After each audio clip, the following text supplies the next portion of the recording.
Hello and welcome to our first video tutorial on Intro to Programming. The main essence of the videos is just to guide students to try and catch up in the classes, because I noticed some students miss the classes and it's difficult to carry everybody along. So at your own pace, you can take a look at the videos and try to catch up with us where we stop. Now, before we start, I'll just make a quick note about Visual Studio. Now, it doesn't matter which Visual Studio you have on your computer. You could have 2010, 2012, 2013, which is the one I'm using, or 2015, which is the latest one. Now, the later the Visual Studio you have, the better, of course, because you're going to have new features. But you shouldn't worry too much if you have 2010 or 2012. It doesn't matter. You're still, because the application we're going to be creating is still going to work even if you have 2010. Now, I'll just go ahead and launch my Visual Studio. And to start a new project, I think in the class I mentioned that a project in Visual Studio is slightly different from a solution. Now, when you choose to create a new project, it automatically creates a new solution for you. But you should know that a solution can have more than one project in it. So it means with just one solution, you can have multiple projects. Like you can have 2, 3, or 4 or 5 projects inside one solution. Why is it taking time? Okay, finally it loads up. So to create a new project, you just go to File menu, you go to New, and you click on Project. Now it comes up with this dialog box. Now it is very important, please, because I've noticed in the classes some people were choosing Visual C++. Now notice the difference. This is C++. It is C, a plus, and a plus. Now it's different from Visual C#. Notice the difference. This is a hash symbol. It's not a plus and a plus. It's a C and a hash. So please take note.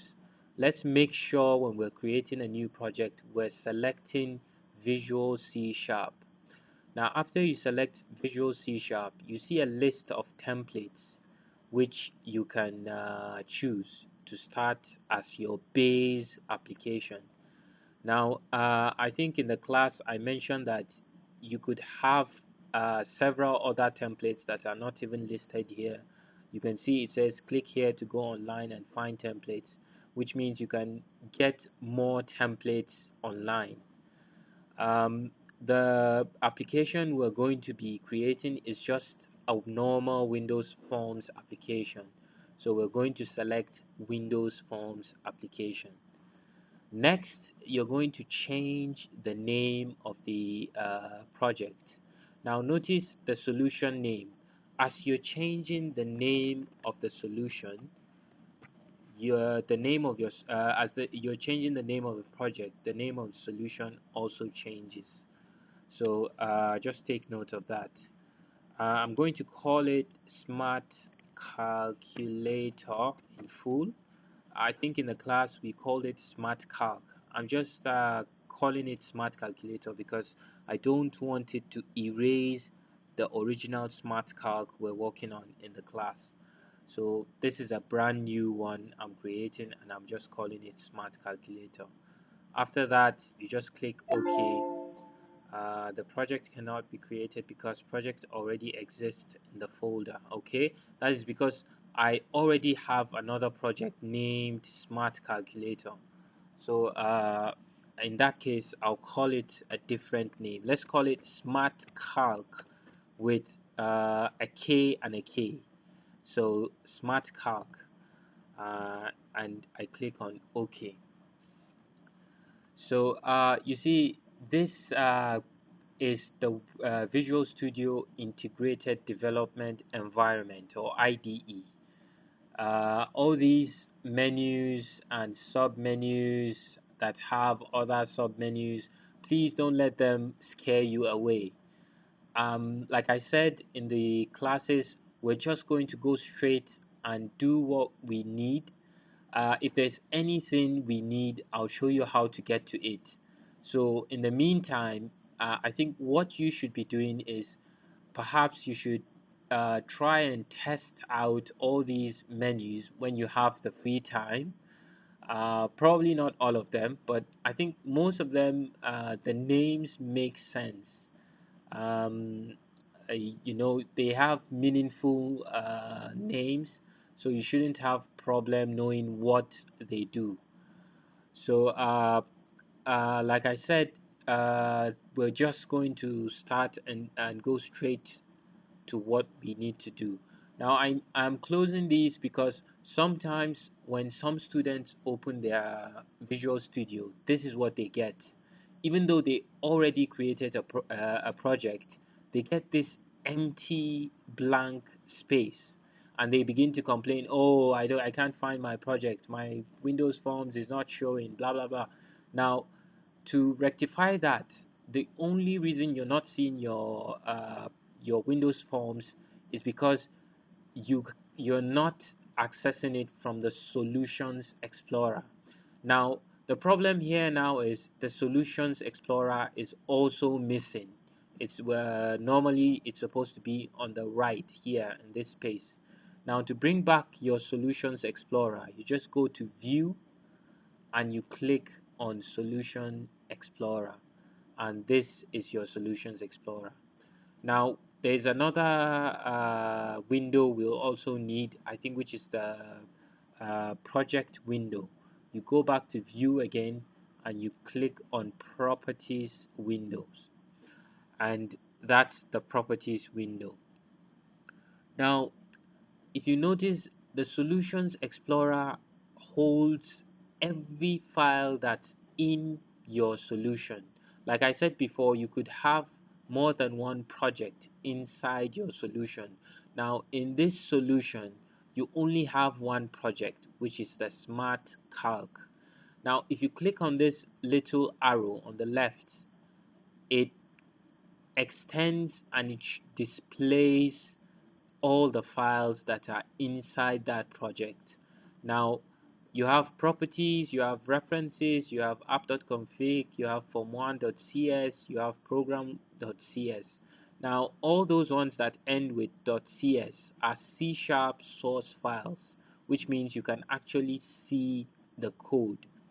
Now, to display the form, that's the design view, you just double click on this form 1, this one that has a little, you know, kind of a square little form image. You just double click on it and your form shows.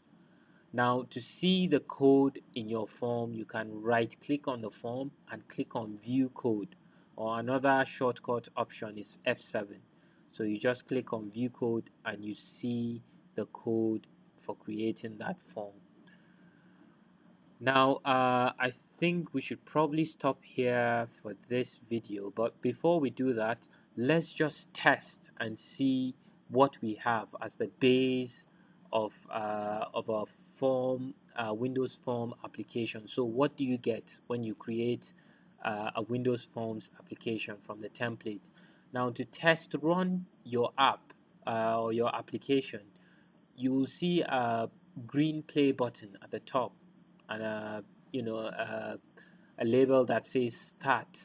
Now, if you don't see that, you can also go to debug, and under it you can see a few menus which says start debugging.